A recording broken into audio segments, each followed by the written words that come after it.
او الله رب العزت په قرآن کې فرمایي ان الصلاة تنهى عن الفحشاء والمنکر، یعنی مونځ یو داسې عبادت دی چې کله انسان د عبادت جوړ کی او د په صحیح طریقې باندې مونځ قایم کی، نو د انسان په زندګۍ باندې به د مونځ اثر دی چې د انسان به د بېحیایۍ کارونه او هغه کارونه چې الله او د الله نبی ته ناپسندیده دي او کارونه به دا انسان خپل په خپله چې محفوظ پاتې کېږي.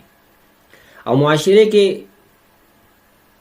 د خبرې صداقت هر سړی دی چې کوم سړی مونځ په صحیح طریقې باندې او داسې په صحیح طریقې باندې اکثر په معاشره کې چې بدو کارونه خپل ځان ساتي.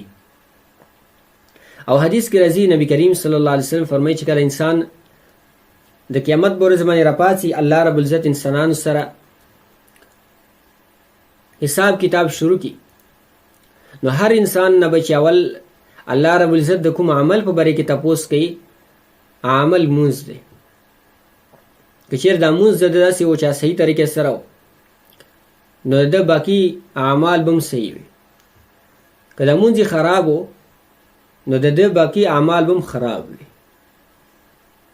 او د هغې دا مطلب نه چې مونځ د وجې نه د دې اعمال خراب وي. دا یې مطلب دا دی چې که چېرې یو سړی مونځ برابر کړي، د نور دین خپل په خپله ورپسې برابرېږي. او چې سړی مونځ خراب وي، د دې نور اعمال هم خراب وي، د نور اعمال هم صحیح طریقې سره نه ادا کوي. نو د دې وجې نه چېرې مونځ ټولو کې اهم عبادت دی. دا نه چې نور اهم عبادات نشته دي.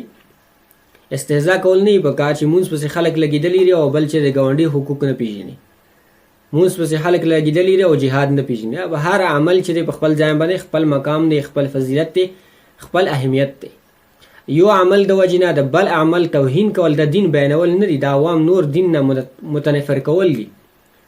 یو سړی هڅې مونځ نه کوي او ته ورته ولګېږي او نورې کیسې ورته شروع کړي چې دا خو مونځ دی او مونځ دی، بل څه د مولیان پېژني نه. نو دې مقصد دی چې کوم مونځ خو یاسې نه کول یا سستي کول، ته ورته سم ترغیب ورکوي چې سره یې کومه.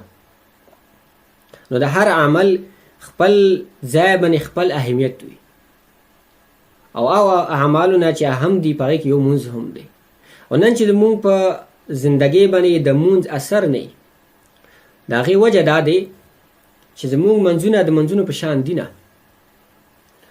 صرف ټیټېږو اسکېږو، نور مونځ زمونږ چې برابر نه وي، د سنتو مطابق نه وي. مونځ کې څه او د هغې الفاظو د معنی مونږ ته معلومات نه وي چې د دې معنا څه دی، زه الله رب العزت ته څه ویم، الله رب العزت نه څه غواړم، څه دعا کوم، څه د الله رب العزت ثنا بیانوم، دا پته مونږ ته نه وي. همدارنګې د مونځ مسایل مونږ ته پته نه وي چې مونځ په څه باندې ماتېږي، په څه باندې مکروهېږي، په څه باندې چې د سنتو خلاف کېږي. ظاهره خبره چې د یو شي حفاظت ته طریقه نه درسي او تا هغه کار کوې، نو هغې کې بیا ډېرو ځایونو کې نقصانات کوې او د نقصان په وجه باندې چې دغه شي چې کومه فایده یا ته نه راسي.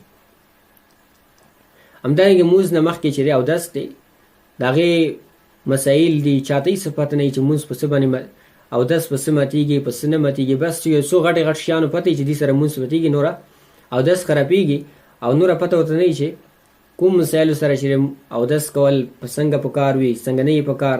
د پیغمبر علیه السلام سنت طریقه څه دی، په هغې کې کومې دعاګانې ویل سنت او مستحب دي. کله چې سړی د تمام اعمالو نه خپل مسایلو د اعمالو په باره کې مسایلو نه سړی خپل ځان خبر کړي، بیا انسان ته خپله پته لګېږي چې ما مونځ په ما باندې څه اثر کوي.